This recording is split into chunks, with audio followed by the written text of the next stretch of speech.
വാപ്പാക്ക് 7 മുതൽ 9 വരെ an idea can change your life.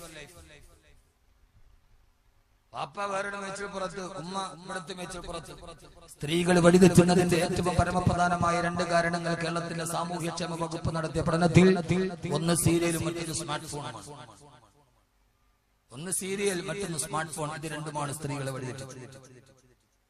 Serial നിരോധിക്കണം എന്നൊരു ചർച്ച പോലും കേരളത്തിൽ അടുത്ത സമയത്ത് വന്നിരുന്നു. അത്രയേറെ നമ്മുടെ സ്ത്രീകളെ സീരിയലുകൾ വല്ലാതെ സ്വാധീനിക്കുന്നുണ്ട്. സീരിയലുകൾ പെണ്ണുങ്ങളെ സ്വാധീനിക്കാറില്ലേ? ഉണ്ടോ ഇല്ലോ? നിങ്ങൾ നോക്കാറില്ല? ഉണ്ടോ ഇല്ലയോ? ഉണ്ടെന്നുള്ളതിന്റെ തെളിവല്ലേ നിങ്ങൾ ഒരു 7 മണിയാകുമ്പോ പോയി നോക്കി. സീരിയലൊക്കെ ഓൺ ചെയ്തിട്ട് പെണ്ണുങ്ങൾ അതിന്റെ മുമ്പിൽ ഇങ്ങനെ ഇരിക്കും. ഈ മയിൽക്കുറ്റിയുടെ മുകളിൽ ഓന്തിരിക്കണവരെ അങ്ങോട്ടും ആടൂല ഇങ്ങോട്ടും ആടൂല. ഇങ്ങനെ ഇരുന്നങ്ങ് നോക്കി അതിലേക്ക് അങ്ങ് ലയിച്ച് കടിയുമ്പോ ആ സീരിയലിൽ കോസ്മെറ്റിക് ഇട്ട്, വില കൂടിയ സാരി ധരിച്ച്, വില കൂടിയ ചെരുപ്പ് ധരിച്ച് ക്യാമറയുടെ മുമ്പിൽ അഭിനയിക്കുന്ന പെണ്ണ് ഗ്ലിസറിൻ കണ്ണീർ തേക്കും. കരച്ചിൽ വരണമെങ്കിൽ സീരിയലിലെ പെണ്ണുങ്ങള്, സിനിമയിലെ പെണ്ണ് കരയുന്നത് ഗ്ലിസറിൻ കണ്ണീർ തെച്ചിട്ടാ. നല്ല സാരിയൊക്കെ ഉടുത്ത് നല്ല ഗ്ലാമർ ഇരിക്കുന്ന പെണ്ണ് സീരിയലിൽ ഇങ്ങനെ ഗ്ലിസറിൻ തേച്ചിട്ട് കരയുമ്പോ ഈ വടക്കഞ്ചേരിയിലുള്ള വടക്കം പെണ്ണ് അത് കണ്ടിട്ട് ഇങ്ങനെ കരയും. എന്താ അതിന്റെ അർത്ഥം? ആ പച്ച പൊട്ടിക്കറിയില്ല അപ്പോഴും അപ്പുറത്തിരിക്കുന്ന പെണ്ണ് ഗ്ലിസറിൻ വെച്ചിട്ടാ കരയുന്നത്. അത് യാഥാർത്ഥ്യമാണെന്ന് നോക്കിയിട്ട് ഇവള് കരയും. കാരണം അത്രത്തോളം അവരുടെ മനസ്സിനെ അത് സ്വാധീനിക്കുന്നു എന്നതിന്റെ അടയാളമാണ് ആ കണ്ണുനീർ. മാതാപിതാക്കൾ മക്കളെ പഠിപ്പിക്കാറില്ല. അവർക്കത് ഇപ്പൊ പുതിയ ജനറേഷൻ മാതാപിതാക്കൾക്ക് മക്കളെ ശ്രദ്ധിക്കാൻ തന്നെ സമയമില്ല. ഈ അടുത്ത സമയത്ത് കണ്ടു, ക്ലാസ്സിൽ അധ്യാപകൻ കുട്ടികളോട് ചോദിച്ചു, നിങ്ങൾക്ക് ആരാവാനാണ് ഇഷ്ടം? ഓരോ കുട്ടികൾ ഓരോന്നായി പറഞ്ഞു. ഒരാൾ പറഞ്ഞു എനിക്ക് സിനിമാ നടനാവണം, വേറൊരാൾ പറഞ്ഞു എനിക്ക് സ്മഗ്ലർ ആവണം, വേറൊരാൾ പറഞ്ഞു എനിക്ക് കമാൻഡോ ആവണം, വേറെ കുട്ടികൾ പറഞ്ഞു എനിക്ക് സൂപ്പർമാൻ ആവണം, വേറൊരു കുട്ടി പറഞ്ഞു എനിക്ക് ഛോട്ടാ ഭീം ആവണം. അവസാനം ഒരു കുട്ടി അവിടെ ഇരിപ്പുണ്ട്. ആ കുട്ടിയോട് സാറ് ചോദിച്ചു, മോനെ നിനക്കാരാവണം? അവൻ പറഞ്ഞു എനിക്ക് എന്റെ വീട്ടിലെ TV. ആ കുട്ടി പറഞ്ഞ മറുപടി എനിക്ക് എന്റെ വീട്ടിലെ TV ആകും. അപ്പൊ അധ്യാപകൻ ചോദിച്ചു, മോനെ നീ എന്താ ഇങ്ങനെ പറയാ? അപ്പൊ നിഷ്കളങ്കമായിട്ട് ആ കുട്ടി പറഞ്ഞു, അത്രേ എനിക്ക് എന്റെ വീട്ടിലെ TV ആകാനാ ഇഷ്ടം. കാരണം ഞാൻ എന്റെ വീട്ടിലെ TV ആയിരുന്നുവെങ്കിൽ ഡ്യൂട്ടി കഴിഞ്ഞ് ഓടി വന്നാൽ അച്ഛൻ ഓടി വന്ന് എന്റെ മുമ്പിൽ വന്ന് എന്റെ മുഖത്തോട്ട് നോക്കിയിരിക്കും. അമ്മ എല്ലാ തിരക്കിന്റെ ഇടയിലും മാറ്റിവെച്ച് എന്റെ അടുക്കൽ വന്നിരിക്കും. എന്റെ ജ്യേഷ്ഠന്മാരൊക്കെ എന്റെ അടുത്ത് വന്ന് ചുറ്റും വട്ടം കൂടിയിരിക്കും. അവരൊരു ദിവസം സന്ധ്യ മുതൽ രാത്രി പാതിരാത്രി ഉറക്കം വരുന്നത് വരെ അവരെന്റെ ചുറ്റുവട്ടത്ത് ഇരുന്ന് അവരെന്നെ മാത്രം നോക്കിയിരിക്കും. എനിക്ക് എന്തെങ്കിലും പറ്റിയാൽ ഉടനെ പോയി അത് കേടുപാടുകളൊക്കെ ശരിയാക്കും. എനിക്ക് എന്തെങ്കിലും സംഭവിച്ചു പോയാൽ അവരതോത്തിട്ട് കരയും. അവസാനം അവർ എന്റെ മുമ്പിൽ തന്നെ ഉറക്കം വന്ന് എന്റെ മുമ്പിൽ തന്നെ കിടന്നവർ ഉറങ്ങും. അവരെപ്പോഴും എന്നെ ശ്രദ്ധിക്കും. അതുകൊണ്ട് എന്റെ വീട്ടിലെ TV ആവാനാണ് എനിക്ക് ഇഷ്ടമെന്ന് കുട്ടി പറഞ്ഞു.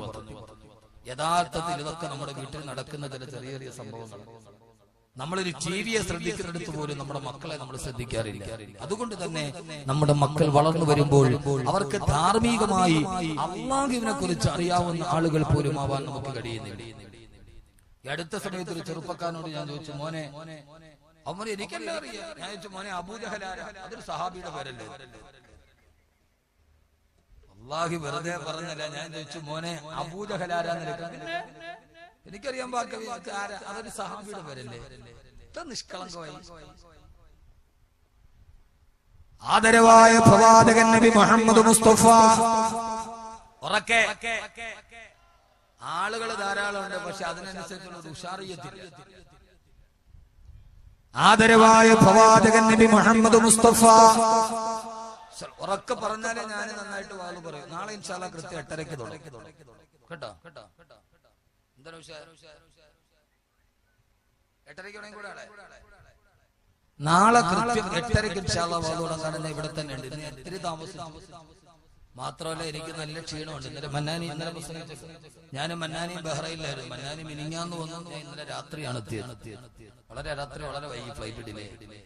പിന്നെ അവിടെ നിന്ന് ഇങ്ങോട്ടുള്ള യാത്ര, ഇവിടെ വന്ന് പ്രസംഗിക്കുക. ഇന്നൊരു വിശ്രമം കിട്ടിയാൽ നാളെ കുറച്ചുകൂടി നമുക്ക് ഹൈറാക്കാം. അതുകൊണ്ട് എല്ലാവരും ഇൻഷാ അല്ലാഹ് നാളെ 8:30 വരണം. ഒന്നുകൂടെ പെണ്ണുങ്ങൾ വരൂല 8:30. സീരിയലിക്കാൻ സമയമാകുമ്പോ തീരൂല്ലേ? ഇല്ലേ? അല്ലെങ്കിൽ അവിടെ ഒന്ന് തൊട്ട് വെച്ചാൽ നമുക്ക് നാളെ കഴിഞ്ഞ് കഥ വിട്ട ആദരവ്. നാളെ വളരെ പ്രധാനപ്പെട്ട ഒരു വിഷയമാണ്. ആണും പെണ്ണും ഒന്നിച്ചിരുന്ന് കേൾക്കേണ്ട വിഷയമാണ് നാളെ. ഹസ്രത്ത് ആയിഷ സത്യദൂതരുടെ സഹധർമ്മം.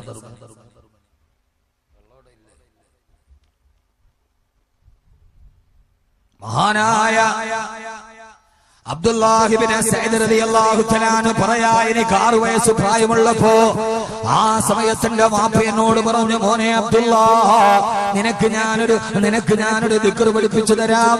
6ാമത്തെ വയസ്സ് പ്രായമുള്ളപ്പോ മഹാനായ അബ്ദുല്ലാ റളിയല്ലാഹു തആല അൻഹുവിനോട് വാപ്പ പറഞ്ഞു കൊടുത്തു, പത്ര മോനെ, ഏത് സമയത്തും നീ മുടങ്ങാതെ പറയണേ, അല്ലാഹു ഹാദിരി, അല്ലാഹു നാദിരി, അല്ലാഹു ഷാഹിദി, അല്ലാഹു മഴീ. എന്റെ പ്രിയപ്പെട്ട മാതാപിതാക്കളോട് 6 വയസ്സ് പ്രായമുള്ളപ്പോ തീയും വെള്ളവും തമ്മിൽ തിരിച്ചറിയാൻ പാകതയെത്തിയപ്പോ തന്റെ ജീവിതത്തിന്റെ തിരക്കുകളിടയിൽ മക്കളോടുള്ള ബാധ്യതകൾ മറന്നു പോകുന്നു. ഈ ചെറുപ്പക്കാരുടെ വഴിപഠിപ്പിക്കലിന് ഒരു വിഭാഗത്തിന് ഉത്തരവാദിത്വം പറയേണ്ട മാതാപിതാക്കളോട് ഈ വിഷയമായി ഞാൻ ഓർമ്മിപ്പിക്കുകയാ. 6 വയസ്സ് പ്രായമുള്ളപ്പോ എന്റെ വാപ്പ എന്നോട് പറഞ്ഞു, മോനെ ദിക്ർ നീ പറയണം. 2 വർഷക്കാലം 8 വയസ്സ് വരെ ഞാൻ ദിക്ർ കൃത്യമായി പറഞ്ഞു.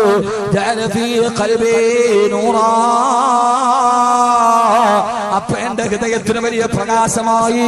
എനിക്ക് എന്നെ അള്ളാഹിനെ കുറിച്ചുള്ള പേടിയുണ്ടായി. പരലോകത്തെ കുറിച്ചുള്ള അറിവെന്റെ ഹൃദയത്തിലേക്ക് ഇറക്കി. 6ാമത്തെ വയസ്സിൽ പോലും നമ്മുടെ മക്കളുടെ മനസ്സിൽ നന്മയുടെ വെളിപാടുകൾ ഉണ്ടാക്കിയ ദിക്റാണ് അല്ലാഹു ഹാദിരി, അല്ലാഹു നാദിരി, അല്ലാഹു ഷാഹിദി, അല്ലാഹു മഴീ. മക്കൾക്ക് പഠിപ്പിച്ചു കൊടുക്കണം. ഇന്നീ വാത് കേട്ട് പോയിട്ട് ആ ദുആയും പഠിപ്പിച്ചു കൊടുക്കണം. ഈ ദിക്ർ മക്കൾക്ക് പഠിപ്പിച്ചു കൊടുക്കണം. അല്ലാഹു പറമനുഷ്യന്മാരെ, ഇതൊക്കെ നിങ്ങൾക്ക് മൂല്യാക്കന്മാർക്കും തങ്ങന്മാർക്കും കൈമടക്ക് കിട്ടാനുള്ള ഏർപ്പാടാക്കി മാറ്റി നിങ്ങൾ. അങ്ങനെ നിങ്ങളെ ആരെയൊക്കെയോ പറഞ്ഞു പഠിപ്പിച്ചു തന്നു. അപ്പൊ പിന്നെ നിങ്ങൾക്ക് ഇത് കേൾക്കുമ്പോ അലർജിയായി. ഇത് മൊയ്ലിയാർക്ക് കൈമടക്ക് കിട്ടാനുള്ളതാണെന്ന് ധരിച്ചുപോയി. മൊയ്ലിയാർക്ക് കൈമടക്ക് കിട്ടാനുള്ള ഏർപ്പാടല്ല ഇത്. അത് അല്ലാഹു തീരുമാനിച്ചത് മൊയ്ലിയാർക്ക് കിട്ടും. അതിൽ നിങ്ങൾ ബേജാറാവണ്ട.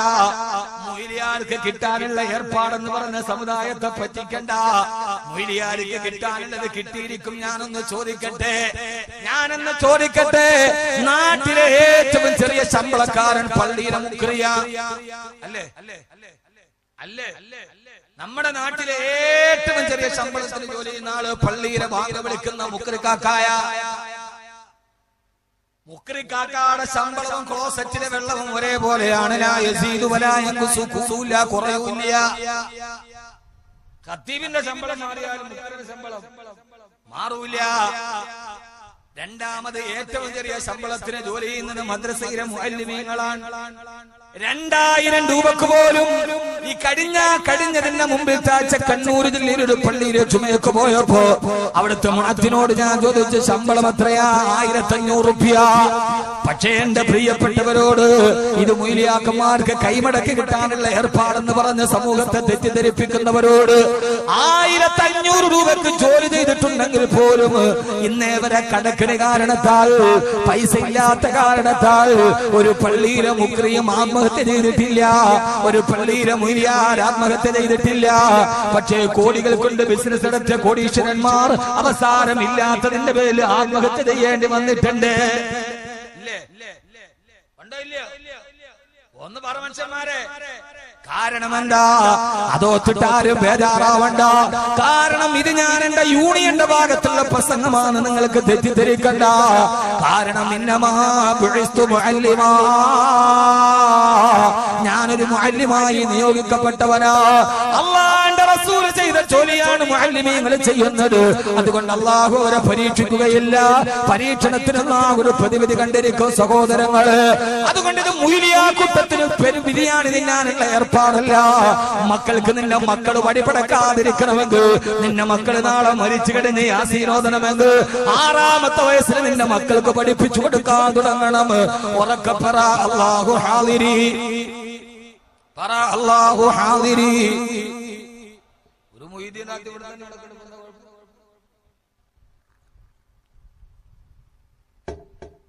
അല്ലാഹു ഹാദിരി, അല്ലാഹു നാദിരി, അല്ലാഹു ഷാഹിദി, അല്ലാഹു മടി. മോനെ അബ്ദുള്ള, അല്ലാഹു ഹാദിരി, അല്ലാഹു നമ്മുടെ തൊട്ട് മുമ്പിൽ ഹാജരുണ്ട് മോനെ. അല്ലാഹു നാദിരി, നമ്മൾ എന്ത് ചെയ്താലും അല്ലാഹു നമ്മളെ നോക്കുന്നുണ്ട് മോനെ. അല്ലാഹു ഷാഹിദി, നമ്മൾ എന്ത് ചെയ്താലും പടച്ച റബ്ബിന് സാക്ഷിയാണ് മോനെ. അല്ലാഹു മടി, അല്ലാഹു നമ്മുടെ കൂടെ തന്നെയുണ്ട് പൊന്നുമോനെ. ഞാനെന്ന് ചോദിക്കട്ടെ എന്റെ പ്രിയപ്പെട്ട സഹോദരങ്ങളോട് സഹോദരിമാരോട്, 6ാമത്തെ വയസ്സ് മുതൽ ആ പ്രിയപ്പെട്ട മക്കളുടെ ഹൃദയത്തിലേക്ക് പടച്ചറപ്പ് നമ്മളെ നോക്കുന്നുണ്ടെന്നുള്ള ബോധ്യം നമ്മൾ ഇട്ടുകൊടുത്താൽ പിന്നെ ആ മക്കൾ വളർന്നു തരുമ്പം വഴിതെറ്റി പോകുമോ? അങ്ങനെ വഴിതെറ്റിപ്പോയാൽ അത് അല്ലാഹുവിന്റെ പരീക്ഷണമാണെന്ന് കരുതാമല്ലോ. ആ രീതിയിൽ ജീവിതത്തിൽ പ്രായോഗിക ജീവിതം പഠിച്ച ചെറുപ്പക്കാരാ, അറിയാതെ തെറ്റ് ചെയ്തു പോയാലും അവര് തീരുമാനിക്കും, അല്ലാഹുവേ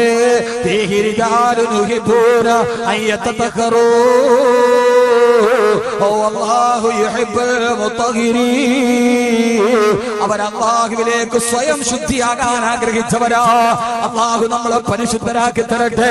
അതുകൊണ്ട് ഇതേവരെ തെറ്റ് ചെയ്തവരോട്, ഇതേവരെ തെറ്റ് ചെയ്തവരോട്, ഇതേവരെ ജീവിതത്തിൽ അപസഞ്ചാരം ചെയ്തവരോട് സ്വയം പരിശുദ്ധനാകാൻ ഒരു മാനസികാവസ്ഥയുണ്ടാകണേ.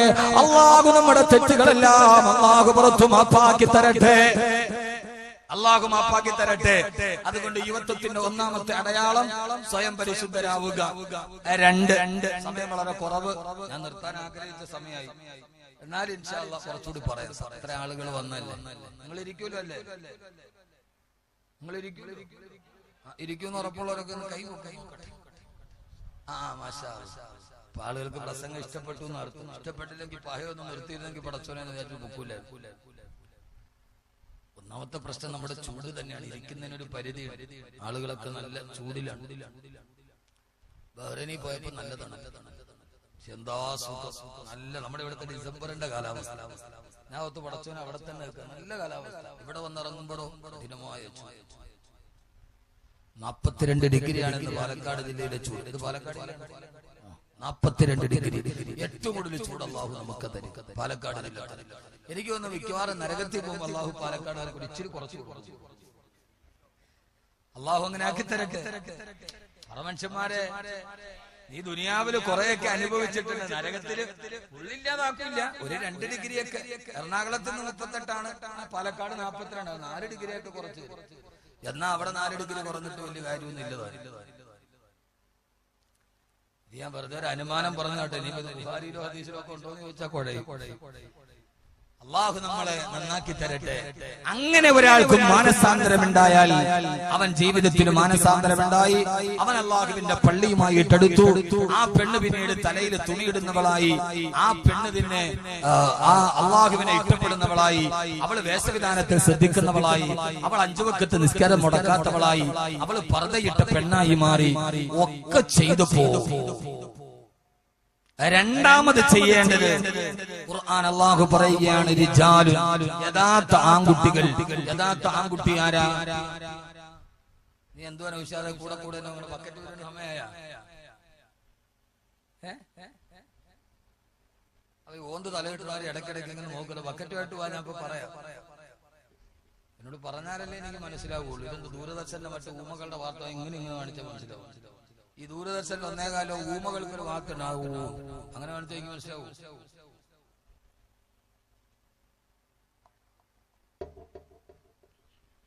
രണ്ട് എണ്ണി പഠിക്കണ. 1 പരിശുദ്ധരാവുക. 2 അല്ലാഹുവിന്റെ ഖുർആൻ പറയാണ്, റിജാലുൻ ലാ തുൽഹീഹിം തിജാറത്തുൻ വലാ ബൈഉൻ അൻ ദിക്രില്ലാഹ്. അല്ലാഹുവിലേക്ക് പരിശുദ്ധരായി പടച്ചറബിലേക്ക് മടങ്ങിയിട്ട് പള്ളിയുമായിട്ട് അടുക്കണ, നിസ്കാരം ഖളാഖ് എന്നൊക്കെ പറയുമ്പോ ആ സമയത്ത് നമ്മുടെ മുമ്പിലുള്ള പരമപ്രധാനമായ തടസ്സം നമ്മുടെ കച്ചവടങ്ങളാ. അല്ലാഹു പറയാ, പടച്ചറബിലോട്ടുള്ള വിശ്വാസമുണ്ടായാൽ, പടച്ചറബിനോടുള്ള പേടിയുണ്ടായാൽ, നരകത്തെ കുറിച്ചുള്ള പേടിയുണ്ടായാൽ, ലാ തുൽഹീഹിം തിജാറത്തുൻ വലാ ബൈഉൻ അൻ ദിക്രില്ലാഹ്. അവരുടെ കച്ചവടങ്ങൾ അള്ളാഹുവിന്റെ സ്മരണകളിൽ നിന്ന് അവരെ തടസ്സപ്പെടുത്തുകയില്ല. എത്ര വലിയ കച്ചവടമാണെങ്കിലും ശരി, ഏത് വലിയ ബിസിനസ് ആണെങ്കിലും ശരി, അവര് ബാങ്ക് വിളിച്ചാൽ പള്ളിയിൽ പോയി നിസ്കരിക്കാൻ, റമളാനിൽ നോമ്പ് പിടിക്കാൻ, കൃത്യമായി സക്കാത്ത് കൊടുക്കാൻ, വർഷത്തിലൊരിക്കൽ പോയി ഹജ്ജ് ചെയ്യാൻ അവർക്ക് ആ കച്ചവടങ്ങൾ തടസ്സമാവുകയില്ല എന്ന് അല്ലാഹുവിന്റെ വിശുദ്ധ ഖുർആൻ. ഞാനിത് പറയുന്ന ഈ വടക്കഞ്ചേരിക്കാർ മുഴുവനും ദേശീയപാതയുടെ ഓരത്ത് സുന്ദരമായി നടന്നു പോകുന്നവർക്ക് എണ്ണപ്പലഹാരം വെക്കുന്ന, രാപ്പകലുകളില്ലാതെ അടക്കാതെ കടകൾ തുറന്നു കൊടുക്കുന്ന ഗൾഫ് പോലെ അടക്കാത്ത പകലില്ലാത്ത രാത്രികളുള്ള ചെറിയൊരു സ്ഥലമാണ് വടക്കഞ്ചേരി. അള്ളാഹു നിങ്ങളുടെയൊക്കെ കച്ചവടത്തിന് ബറക്കത്ത് നൽകട്ടെ. അള്ളാഹു ആ കച്ചവടത്തിലൂടെ നിങ്ങളുടെ പ്രയാസങ്ങളെ, ജീവിതത്തിന്റെ കഷ്ടപ്പാടുകളും കടങ്ങളും ബുദ്ധിമുട്ടുകളും ഒക്കെ അള്ളാഹു മാറ്റി തന്നെ അനുഗ്രഹിക്കുമാറാകട്ടെ. അള്ളാഹു മാറ്റി തരട്ടെ. അതിനും ആമീൻ പറയൂലേ? യഥാർത്ഥത്തിൽ വടക്കഞ്ചേരി ഗൾഫാണ്. ഇവിടെ പകലില്ല. ഇവിടെ വന്ന രാത്രിയിൽ അടയ്ക്കൂല. വടക്കഞ്ചേരിയിലെത്തിയ കടയൊക്കെ രാത്രി തുറന്നിട്ട് മുഴുവൻ ലൈറ്റ് ഇട്ട് കണ്ട നമ്മൾ ഓർക്കും പടച്ചോനെ ഇതിപ്പോ ഏതോ ദുബൈയിലോ കുവൈറ്റിലോ ആണ്. പിന്നെ എതിരെ ഓട്ടോറിക്ഷ വരുമ്പോഴാണ് ഇത് കേരളമാണെന്ന് മനസ്സിലാകുന്നത്. കാരണം നല്ല റോഡ്, ദുബൈ പോലെ സുന്ദരമായ റോഡ്, രാത്രി മുഴുവനും നല്ല വെളിച്ചം, കടകളൊക്കെ തുറന്നിരിക്കുന്നു. ദുബൈ ആണോ എന്ന് ഓർക്കുമ്പോ ഓട്ടോറിക്ഷ കണ്ടാലേ നമുക്കത് പിന്നെ ഇതല്ലാന്ന് തോന്നുന്നു. അള്ളാഹു കച്ചവടത്തിലൊക്കെ ബറക്കത്ത് നൽകട്ടെ. അള്ളാഹു കച്ചവടത്തിന് ബറക്കത്ത് നൽകട്ടെ. പക്ഷേ രണ്ടാമതായിട്ട് അള്ളാഹു പറയുന്നത് വടക്കഞ്ചേരിക്കുമാർക്ക് വേണ്ടി മാത്രമുള്ള ആയത്താണോ എന്ന് എനിക്ക് സംശയമുണ്ട്. അള്ളാഹു പറയാ, രാത്രി ഉറക്കമില്ലാതെ പകലിൽ വിശ്രമമില്ലാതെ ബിസിനസ് ചെയ്താലും ലാ തുൽഹീഹിം തിജാറത്തും വലാ ബൈഉൻ അൻ ദിക്രില്ലാഹ്. ആ കച്ചവടങ്ങളൊന്നും അള്ളാഹുവിന്റെ സ്മരണയിൽ നിന്ന് നിങ്ങൾ തെറ്റിക്കാൻ പാടില്ല. എല്ലാ രാത്രിയിലും കട തുറന്നാല്, ഞാൻ അതിന്റെ പുറകെ നടന്നാല് എന്റെ ജീവിതം മെച്ചപ്പെടൂ, ഞാൻ പണക്കാരനാകൂ എന്ന ബോധ്യം വരല്ല സഹോദര.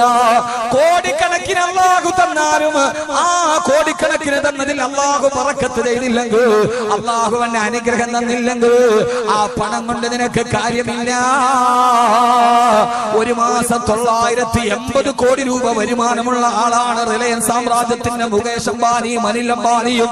പക്ഷേ അനിൽ അംബാനി സ്ഥാപിച്ച ധീരുഭായ് അംബാനി എന്ന ഇന്ത്യ കണ്ട ഏറ്റവും വലിയ സമ്പന്നനായ മനുഷ്യ സ്ഥാപിച്ച സാമ്രാജ്യത്തിന്റെ സമ്പന്നതയിലൂടെയാണ് മക്കളായ അനിൽ അംബാനിയും മുകേഷ് അംബാനിയും വളരുന്നത്. പക്ഷേ ഇത്രയും വലിയ ഒരു മാസം 980 കോടി രൂപ വരുമാനം ഉണ്ടായിട്ടും അവരുടെ അമ്മ ഇപ്പോഴും കണ്ണീരിലാണ്. കാരണം സഹോദരങ്ങൾ തമ്മിൽ ഒരുമിച്ച് കൂടുകയില്ല, സഹോദരങ്ങളുടെ ഭാര്യങ്ങൾ തമ്മിൽ കണ്ടാൽ മിണ്ടുകയില്ല. എന്റെ പ്രിയപ്പെട്ട ചെറുപ്പക്കാരാ, സ്നേഹം പങ്കിടാൻ കഴിയാറ്, അനുഭവങ്ങൾ പങ്കിടാൻ കഴിയാറ്. വീട്ടിലോട്ട് കയറി പോകുമ്പോ സ്നേഹിക്കാനൊരു ഭാര്യയില്ലാതെ കെട്ടിപ്പിടിച്ചു മുത്തം തരാൻ, കെട്ടിപ്പിടിച്ചു മുത്തം തരാൻ, കെട്ടിപ്പിടിച്ചു മുത്തം തരാൻ. വാപ്പ വീട്ടിലോട്ട് കയറി ചെല്ലുമ്പോ കെട്ടിപ്പിടിച്ചിട്ട് മുത്തം തരാ പൊന്നുമക്കളില്ലെങ്കിൽ ആ സമ്പന്നതക്ക് ഇതൊക്കെ ബറക്കത്താവുള്ളത്. മനുഷ്യ ജീവിതത്തിൽ പകരം വെക്കാനില്ലാത്ത 2 മുഹൂർത്തങ്ങളാണുള്ളത്.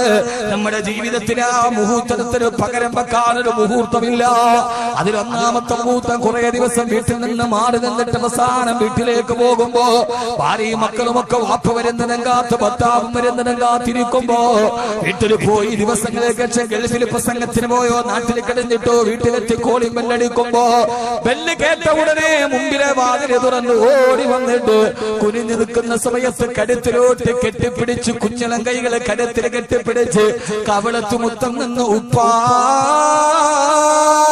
എന്ന് കുഞ്ഞിളം മോണ കാട്ടി പുഞ്ചിരിച്ചിട്ട് കവളത്ത് ചുണ്ടുതേർത്ത് മുത്തം നിന്ന് ആ മുത്തത്തിന്റെ ഇടയിൽ മിഠായി തേടി ചുപ്പയുടെ പോക്കറ്റിലേക്ക് കുഞ്ഞിളം കൈകൾ പോകുമ്പോ കെട്ടിപ്പിടിച്ചു മുത്തം നിന്ന് പോക്കറ്റിലെ മിഠായിക്ക് പരതി നടക്കുന്ന പൊന്നുമക്കളുടെ ഒരു ചിത്രം.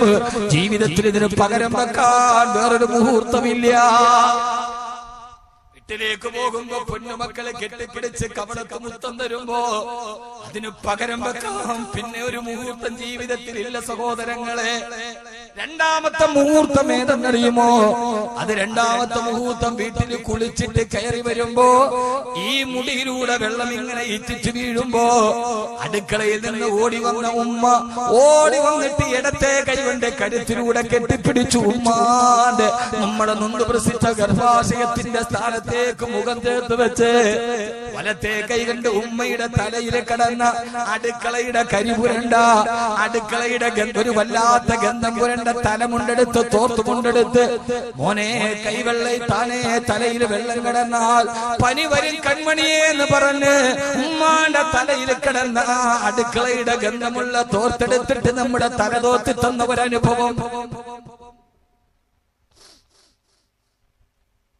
അത് ദുബൈയിലെ 7 സ്റ്റാർ ഹോട്ടലിൽ കിടന്നാലും ബാത്ടബിൽ സുഖം കിട്ടില്ല. ഉമ്മാന്റെ തലയിൽ കിടന്ന അടുക്കളയുടെ ഗന്ധമുള്ള ചെറിയ തോർത്തുമുണ്ട് കൊണ്ട് നമ്മുടെ തല തുറത്തി തന്ന ബാല്യകാലം. അത്താഴം കഴിക്കാതെ നേരത്തെ ഉറങ്ങുമ്പോ ഉറക്കത്തിന് എഴുന്നേറ്റിട്ട് മോനെ അത്താഴപ്പട്ടിന് കിടന്നാൽ അരക്കാടപ്പച്ചിയുടെ ഇറച്ചി കുറഞ്ഞു പോകും പൊന്നുമോനെ എന്ന് പറഞ്ഞ് ഉറക്കച്ചടവിലും മടിയിലിരുന്ന് ഉമ്മ മാറി തന്ന ഭക്ഷണത്തിന്റെ രുചി, ആ ഭക്ഷണത്തെക്കാൾ രുചിയുള്ളൊരു ഭക്ഷണം പിന്നെ ജീവിതത്തിൽ കിട്ടിയിട്ടില്ല. തൊട്ടിലിൽ കിടന്ന് താരാട്ടുമ്പോ എന്റെ ഉമ്മ പാടിത്തന്ന താരാട്ട് പാട്ടിനേക്കാൾ ഇമ്പമുള്ള സംഗീതം പിന്നെ എന്റെ ജീവിതത്തിൽ ഞാൻ കേട്ടിട്ടേയില്ല. ലാ ഇലാഹ ഇല്ലല്ലാഹു ലാ ഇലാഹ ഇല്ലല്ലാഹ് ലാ ഇലാഹ ഇല്ലല്ലാഹ് മുഹമ്മദുർ റസൂലുള്ളാഹ്. ഞാൻ എന്റെ ജീവിതത്തിൽ കേട്ട ഏറ്റവും ഇമ്പമുള്ള സംഗീതം ഈ വരിയാണ്. ഉമ്മ താരാട്ട് പാടിത്തന്ന വരി ലാ ഇലാഹ അല്ലഫൽ അലിഫു നിളാമ മദ്ഹിയൽ ആലിആൽ അവല സുതൂരി ബിസ്മില്ലാഹി ബദൽ ഖാലിഖാൽ. വീരനാമലിയാരുടെ വീരകഥകൾ കേൾക്കണം, ശൂരനായി നീ വളരണം ആരംഭ പുനരാരമേ. ഇതിനേക്കാൾ മധുരമുള്ള ഇതിനേക്കാൾ ഇമ്പമുള്ള ഒരു സംഗീതം പിന്നെ ഞാൻ എന്റെ കാതിൽ കേട്ടിട്ടില്ല.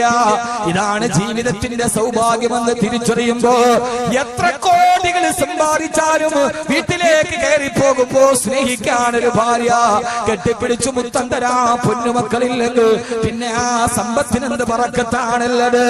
അള്ളാനെ മറന്നിട്ടുണ്ടാക്കിയ സമ്പത്ത്, നിസ്കാരം മുടക്കിയിട്ടുണ്ടാക്കിയ സമ്പത്ത്, അച്ഛന് പോകാതെ കൂട്ടിവെച്ച സമ്പത്ത്, അതിന് ബറക്കത്തില്ല. അള്ളാഹു പറയാണ് യഥാർത്ഥ യുവാക്കൾ അവരുടെ കച്ചവടം അള്ളാഹുവിനെ തൊട്ടവരെ തടയുകയേയില്ല. അള്ളാഹു നമ്മളെ അങ്ങനെ ആക്കി തരട്ടെ. അള്ളാഹു നമ്മുടെ കച്ചവടത്തിൽ അള്ളാഹു ബറക്കത്ത് നൽകി അനുഗ്രഹിക്കട്ടെ. മക്ക കണ്ട ഏറ്റവും വലിയ കോടീശ്വരനായിരുന്നു മഹാനായ അബ്ദുറഹ്മാൻ ഇബ്നു ഔഫ് റളിയല്ലാഹു അൻഹു. ഹബീബായ നബി തങ്ങളുടെ അടുക്കലേക്ക് വന്നിട്ട് അബ്ദുറഹ്മാൻ ഇബ്നു ഔഫ് റളിയല്ലാഹു തആല ഒരു ദിവസം പറഞ്ഞു, യാ റസൂലല്ലാഹ്, എന്റെ കയ്യിലാകെ 4 ദിർഹമാണുള്ളത്. എന്റെ കുടുംബത്തെ പോറ്റാൻ എനിക്ക് കഴിയുന്നില്ല നബിയെ. ഞാനൊരു കച്ചവടത്തിന് ഇറങ്ങുകയാണ്, അങ്ങ് ദുആ ചെയ്യണേ യാ റസൂലല്ലാഹ്. 4 ദിർഹവും തന്റെ കയ്യിൽ കൊണ്ടുവന്ന് ദുആ ചെയ്യാൻ വേണ്ടി പറഞ്ഞ അബ്ദുറഹ്മാൻ ഇബ്നു ഔഫ് റളിയല്ലാഹു അൻഹുവിന് വേണ്ടി അല്ലാഹുവിന്റെ റസൂൽ ദുആ ചെയ്തു, അല്ലാഹുവേ അബ്ദുറഹ്മാൻ ഇബ്നു ഔഫിന്റെ സമ്പത്തിന് നീ ബറക്കത്ത് നൽകണേ അല്ലാഹ്. ദുആ ചെയ്ത നബി തങ്ങൾ 4 ദിർഹമേ കയ്യിലുള്ളൂ. മുത്തുനബിയുടെ കയ്യിൽ കൊണ്ടുവന്ന് നബിയെ ഞാനൊരു കച്ചവടത്തിന് ഇറങ്ങാൻ, അങ്ങൊന്ന് ദുആ ചെയ്യണേ നബിയെ. അതുകൊണ്ടാണ് ഇന്നും പലരും കച്ചവടം തുടങ്ങുമ്പോ തങ്ങന്മാരുടെ അടുക്കൽ, നല്ല നല്ല ആലിമീങ്ങളുടെ അടുക്കൽ ഒന്ന് കൊണ്ടുപോയി ദുആ ചെയ്ത് തുടർന്ന് തരണേ. അല്ലാഹു തൗഫീഖ് നൽകട്ടെ. ഇതിനൊക്കെ അടിസ്ഥാനമുണ്ട്. അതുകൊണ്ടാണ് ചില ആളുകൾ ജുവലറി തുടങ്ങി, ടെക്സ്റ്റൈൽസ് തുടങ്ങി, തങ്ങളെ കൊണ്ടുവന്നു, നാട മുറിച്ചു. അൽ ഫാത്തിഹ اللهم بارك له في سعيه وفي مده وبارك له فيما اعطيته كله. അല്ലാഹുവേ ഇദ്ദേഹത്തിന്റെ ഭക്ഷണത്തിൽ കച്ചവടത്തിൽ നീ ബറക്കത്ത് നൽകണേ തമ്പുരാനെ എന്ന് സയ്യിദന്മാർ ആലിമീങ്ങൾ ഹഫ്ളുകൾ ദുആ ചെയ്തു. അതിൽ ബറക്കത്ത് ഉണ്ടാവും. ഇതിൽ ബറക്കത്ത് ഉണ്ടാവില്ലേ? ബറക്കത്തുണ്ടാവൂലേ? പിന്നെ ആര് നമ്മള് ചെയ്യണതല്ല, നമ്മള് കാവ്യാമാധവനെ കൊണ്ടുവന്ന് മുറിച്ചു. ഏത് ബറക്കത്തുള്ള ഒരു സാധനം തുടങ്ങുമ്പോഴും കാവ്യാമാധവൻ മുറിച്ചു, മമ്മൂട്ടി മുറിച്ചു, മോഹൻലാൽ മുറിച്ചു. ആ മുറിക്കണ ഒരു റിബ മുറിക്കുന്നതിന് കൊടുക്കണ എത്രയാ? 5 ലക്ഷം. ഈ പെണ്ണ് വന്നത് ഒരു നാട മുറിക്കണതിന്റെ ഫീസ് 5 ലക്ഷം. എന്നാ നിന്റെ പ്രധാനപ്പെട്ട അവയം മുറിച്ച് ഒസാക്ക് പോലും 500 രൂപ വെച്ച് കൊടുത്തിട്ടില്ല. എന്നാ ഇതിനേക്കാൾ കഷ്ടപ്പാടിനാണ്. ജീവിതത്തിലെ പ്രധാനപ്പെട്ട കർമ്മം, വളരെ പ്രധാനപ്പെട്ട കർമ്മം നടത്തുന്ന ആൾക്ക് 500 രൂപ തികച്ചു കൊടുക്കാത്തവൻ ഒരു 0.5 മൈക്രോ മില്ലി മാത്രമുള്ള റിബൺ മുറിക്കാൻ 5 ലക്ഷം കൊടുക്കാൻ അവനോട്ട് പിശിക്കില്ല താനും. എന്റെ പൊന്ന് സഹോദരങ്ങളെ, നിങ്ങൾ കച്ചവടക്കാരാണല്ലോ ഇവിടെ കൂടുതൽ ആണല്ലോ. ബറക്കത്തുണ്ടാവണം. ഹബീബായ നബി തങ്ങൾ ദുആ ചെയ്തു 4 ദിർഹം. പിന്നെ ആ കൊച്ചു കച്ചവടക്കാരനെ കാണുന്നത് എവിടെയെന്നറിയോ? ഒരു കൊച്ചു കച്ചവടക്കാരനെ കാണുന്നത് എവിടെയെന്നറിയോ? പിന്നെ കാണുന്നത് 4 ദിർഹവുമായി നബി തങ്ങൾ ദുആ ചെയ്ത ദിർഹവുമായി കച്ചവടം തുടങ്ങിയ അബ്ദുറഹ്മാൻ ഇബ്നു ഔഫ് റളിയല്ലാഹു അൻഹു മക്കയിലെ കോടീശ്വരനായി മാറി. പിന്നെ അദ്ദേഹത്തെ കാണുന്നത് ഹബീബായ നബിയുനാ റസൂലുള്ളാഹ് സല്ലല്ലാഹു അലൈഹി വസല്ലമ ഹബീബായ നബി തങ്ങൾ വെള്ളിയാഴ്ച പള്ളിയിലെ മിമ്പറിൽ ഖുത്ബ ഓതുമ്പോ ആ സമയത്ത് പള്ളിയുടെ മറുഭാഗത്തുള്ള അങ്ങാടിയിൽ റോമയിൽ നിന്ന് വന്ന കച്ചവടക്കാര് സാധനം കൊണ്ടുവന്ന് മറിച്ചിട്ടു. ആ മറിച്ചിടുന്ന ശബ്ദം കേട്ടപ്പോ അല്ലാഹുവിന്റെ റസൂലിന്റെ പള്ളിയിൽ വെള്ളിയാഴ്ച ഖുത്ബ കേട്ടുകൊണ്ടിരുന്ന സഹാബാക്കൾ പള്ളിയുടെ വാതിലിലൂടെ ഇറങ്ങിയിട്ട് ഓടുകയാണ് കച്ചവട സാധനം വാങ്ങിക്കാൻ. ആദ്യം വരുന്നവരുടെ കയ്യിൽ നിന്ന് നല്ല നല്ല സാധനം വാങ്ങിക്കാൻ സഹാബത്ത് മുഴുവൻ ഖുത്ബക്കിടയിൽ പള്ളിയിൽ നിന്ന് ഇറങ്ങി ഓടി. 12 സഹാബത്ത് മാത്രമാണ് പള്ളിയിൽ അവശേഷിച്ചത്. ആ സമയത്താണ് ആയത്തിറങ്ങിയത്. ആ സമയത്താണ് ആയത്തിറങ്ങിയത്. നബിയേ وَإِذَا رَأَوْا تِجَارَةً أَوْ لَهْوًا انفَضُّوا إِلَيْهَا وَتَرَكُوكَ قَائِمًا അങ്ങ് മിമ്പറിൽ നിന്ന് ഖുത്ബ ഓതിക്കൊണ്ട് നിൽക്കുമ്പോ അങ്ങ് ഉപേക്ഷിച്ചിട്ട് അവര് ഇറങ്ങിപ്പോയ നബിയെ. ആയത്തിറങ്ങിപ്പോയി. ഇതറിഞ്ഞ അബ്ദുറഹ്മാൻ ഇബ്നു ഔഫ് റളിയല്ലാഹു അൻഹു അല്ലാഹുവിന്റെ റസൂലിന്റെ അടുക്കൽ വന്നിട്ട് പറഞ്ഞു, യാ റസൂലല്ലാഹ്, എന്റെ കച്ചവട സംഘം മക്കയിൽ മദീനയിൽ വന്നപ്പോ സഹാബത്ത് പോലും പള്ളിയിൽ നിന്ന് ഇറങ്ങാൻ എന്റെ കച്ചവടം കാരണമായെങ്കിൽ ആ കച്ചവടത്തിന്റെ സമ്പത്ത് മുഴുവനും അല്ലാഹുവിന്റെ ദീനിന് വേണ്ടി ഞാൻ സദഖ ചെയ്യുന്നു യാ റസൂലല്ലാഹ്. സഹോദരങ്ങളെ, 4 നയാ പൈസ കയ്യിൽ വെച്ച് കച്ചവടം ചെയ്ത ആൾ മക്ക കണ്ട ഏറ്റവും വലിയ കോടീശ്വരനായി മാറുന്ന അവസ്ഥയിലേക്ക് മാറിയതെങ്ങനെയാ? അവരുടെ കച്ചവടം അല്ലാഹുവിന്റെ സ്മരണയെ തൊട്ട് തടസ്സപ്പെടുത്തിയിട്ടില്ല. തന്റെ കച്ചവടത്തിന്റെ പേരിൽ ഖുർആനിലൊരായത്തിറങ്ങിയപ്പോ തന്റെ ജീവിതത്തിന്റെ സമ്പാദ്യം മുഴുവനും ഒരൊറ്റ നിമിഷം കൊണ്ട് സദഖ ചെയ്തു. മഹാനായ സയ്യിദുനാ അബ്ദുറഹ്മാൻ ഇബ്നു ഔഫ് റളിയല്ലാഹു അൻഹു. അല്ലാഹു നമ്മുടെ കച്ചവടത്തിന് ബറക്കത്ത് നൽകട്ടെ. അതുകൊണ്ട് കെട്ടിപ്പിടിച്ചു നിൽക്കുന്നതിൽ അർത്ഥമില്ല. ഈ സമ്പത്ത് ഇങ്ങനെ കെട്ടിവെച്ചിരിക്കുന്നതിൽ അർത്ഥമില്ല. ഈ സമ്പത്ത് നിങ്ങളെ രക്ഷിക്കുമെന്ന് നിങ്ങൾ കരുതണ്ട. കോടിക്കണക്കിന് രൂപ സ്വിസ് ബാങ്കിന്റെ അക്കൗണ്ടിലേക്ക് കെട്ടിക്കിടക്കുമ്പോഴാണ് ജർമ്മനിയിൽ നിന്ന് മലേഷ്യയിലേക്കും, മലേഷ്യയിൽ നിന്ന് ബെയ്ജിംഗിലേക്കും, ബെയ്ജിംഗിൽ നിന്ന് ബെർലിനിലേക്കും സ്വന്തം ഫ്ലൈറ്റ് ചാർട്ട് ചെയ്ത് സഞ്ചരിച്ച ബ്രിട്ടാനിയ ബിസ്ക്കറ്റ് സാമ്രാജ്യത്തിന്റെ അധിപതി ബഹുമാനപ്പെട്ട രാജംപിള്ള തിഹാർ ജയിലിന്റെ പരിപരുത്ത സിമന്റ് ബെഞ്ചിൽ കിടന്ന് അവസാനം മരിക്കുമ്പോ അയാളുടെ സ്വിസ് ബാങ്കിന്റെ അക്കൗണ്ടിൽ കോടിക്കണക്കിന് ഡോളർ കെട്ടിക്കിടക്കുന്നുണ്ട്. പക്ഷേ തിഹാർ ജയിലിന്റെ സിമന്റ് ബെഞ്ചിൽ കിടന്ന് മരിക്കുന്ന സമയത്ത് അവസാനം ഒരു ഗ്ലാസ് പച്ചവെള്ളം കിട്ടാൻ കോടീശ്വരനായ രാജംപിള്ളക്ക് കഴിഞ്ഞിട്ടില്ലെങ്കിൽ പിന്നെ നിന്റെ സമ്പത്ത് കൊണ്ട് നിനക്ക് എന്ത് നേടാനാണ്? അള്ളാഹു നിനക്ക് തരണമെന്ന് തീരുമാനിച്ചാലല്ലാട് ലോകരാഷ്ട്ര തലവന്മാര് പോലെ കിടുകിടാവർപ്പിക്കുന്ന രാജാധികാരിയാണ് ദുബൈയുടെ ഭരണാധി ഷെയ്ഖ് മുഹമ്മദ്. അള്ളാഹു അദ്ദേഹത്തിന് ദീർഘായുസ് കൊടുക്കട്ടെ. മഹാനായ Sheikh Mohammed bin Rashid Al Maktoum തവ്വലല്ലാഹു അംറാ. ലോകരാഷ്ട്രങ്ങളെ കിടുകിടാവർപ്പിച്ച ഭരണാധികാരിയാണ് ഷെയ്ഖ് മുഹമ്മദ് എന്ന് പറയുന്ന മഹാനായ ഭരണാധികാരി. ആ ഭരണാധികാരിയുടെ മുമ്പിൽ മുട്ടുപറച്ചിട്ടല്ലാട് ഷെയ്ഖ് മുഹമ്മദിന്റെ ദുബൈയിലെ സബീൽ പാലസിലേക്ക് മുട്ടുപറച്ചിട്ടല്ലാതെ ഒരു ഭരണാധികാരി പോലും കടന്നു വരാറില്ല. ബറാഖ് ഹുസൈൻ ഒബാമ പോലും കടന്നു പോയപ്പോ കണ്ണഞ്ചി പോയ സബീൽ പാലസിൽ അദ്ദേഹം മുട്ടുപറച്ചിട്ടുണ്ട് എന്ന്. ദുബൈ ഭരണാധികാരിയുടെ കണ്ണഞ്ചിപ്പിക്കുന്ന സബീൽ പാലസിലേക്ക് കണ്ണുവറക്കാട് കണ്ണഞ്ചാട് കാല് വറക്കാതെ കടന്നു പോയ ഒരേ ഒരാളേ ഉള്ളൂ. അത് മറ്റാരുമല്ല, ഖാബിദുൽ അർവാഹ് മലക്ക് അസ്രായീന് മുട്ടുപറച്ചിട്ടില്ല, അസ്രായീന് കാല് പറച്ചിട്ടില്ല. പ്രിയപ്പെട്ട ചെറുപ്പക്കാരാ, അണുകുടുംബത്തിൽ ജനിച്ച് ആധുനിക രാസവള നിർമ്മാണശാലയിലെ ഉപോൽപ്പന്നങ്ങളെ പോലെ ശപിക്കപ്പെട്ട നിഷ്ക്രിയത്വത്തിന്റെ ഇരുണ്ട തുരുത്തുകളിലെ ചിന്താശേഷി പണയപ്പെടുത്തിപ്പോയ പാതിരാത്രിയെ പകരാക്കി മാറ്റി ലോകത്തിന്റെ നാട്ടുവർത്തമാനങ്ങൾ പോലും കൂണുപോലെ കുമിഞ്ഞു പൊന്നുന്ന സൈബർ കഫേകളിലും ഇന്റർനെറ്റ് കഫേകളിലും പാതിരാത്രിയിൽ അന്യപെണ്ണിന്റെ ശരീരവുമായി ചാറ്റിംഗ് നടത്തുന്ന ഭർത്താവ് വിദേശത്ത് കിടന്ന് കഷ്ടപ്പെടുമ്പോൾ നഷ്ടപ്പെട്ടു പോകുന്ന യൗവനത്തോത്ത് പരിതപിച്ചിട്ട് കിട്ടുന്നവന്റെ കടപ്പുറയുടെ ചൂടും ചൂരുമറിയാട് പാതിരാത്രിയെ പകലാക്കി മാറ്റുന്ന എന്റെ പ്രിയപ്പെട്ട പെണ്ണേ, സ്വയം പരിശുദ്ധരാകണമെന്ന് പറയുമ്പോ അതിനിയും കാലാവധി ഉണ്ടല്ലോ എന്ന് കരുതുന്ന എന്റെ പ്രിയപ്പെട്ട നവകാല യുവത്വ സമൂഹത്തോട് ഓർമ്മിപ്പിക്കുകയാ. ലോകത്തിന്റെ ഒന്നാമത്തെ ഹാൻസമായിരുന്ന യൂറോപ്പിലെ പെൺകുട്ടികൾ മുഴുവനെ സ്വപ്നം കെടുത്തിയിരുന്ന ലോകത്തിന്റെ ഒന്നാമത്തെ ഹാൻസമായിരുന്നല്ലോ ഷെയ്ഖ് മുഹമ്മദ് എന്ന ഭരണാധികാരിയുടെ മകൻ ഷെയ്ഖ് റാഷിദ്. ആ ഷെയ്ഖ് റാഷിദ് കുതിരപ്പന്തയത്തിൽ ഒന്നാമതെത്തിയ ഷെയ്ഖ് റാഷിദ് അവസാനം അസ്രായിൽ വന്ന് പിടിക്കുന്ന സമയത്ത് $13,000 കോടി സമ്പാദ്യമുണ്ടായിരുന്ന ഷെയ്ഖ് റാഷിദ് ദുബൈയിലെ മരുപ്പറമ്പിന്റെ കബറിലാണ് അടക്കപ്പെട്ടതെങ്കിൽ എന്റെ പ്രിയപ്പെട്ട ചെറുപ്പക്കാരാ, ദുബൈയിലെ സബീൽ പാലസിന്റെ സ്വർണ്ണക്കട്ടിലിരുന്നവനും 6 അടി മണ്ണിലേക്കാണ് അടങ്ങേണ്ടി വന്നതെങ്കിൽ മരിക്കുന്ന സമയത്ത് പണമോത്തിട്ടൊന്ന് വിലപിക്കാൻ പോലും يستطيعون توصيا ولا إلى آخرهم يرجعون.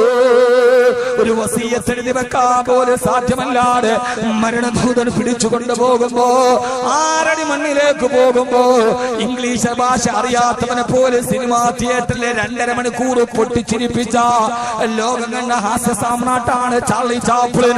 ആ ചാർലി ചാപ്ലിന്റെ 125ാമത്തെ ജന്മദിനമാണ് മിനിങ്ങാന്ന് കടന്നുപോയത്. ഇംഗ്ലീഷ് ഭാഷ അറിയാത്തവനെ 2.5 മണിക്കൂർ തന്നെ മുഖത്തിന്റെ ഹാസ്യഭാവം കൊണ്ട് പൊട്ടിച്ചിരിപ്പിച്ച ചാർലി ചാപ്ലിൻ പോലും മരിക്കുന്ന സമയത്ത് പൊട്ടിക്കരഞ്ഞിട്ടാണ് മരിച്ചു പോയിട്ടുള്ളത്. ചിന്തിച്ചോ നിങ്ങൾ.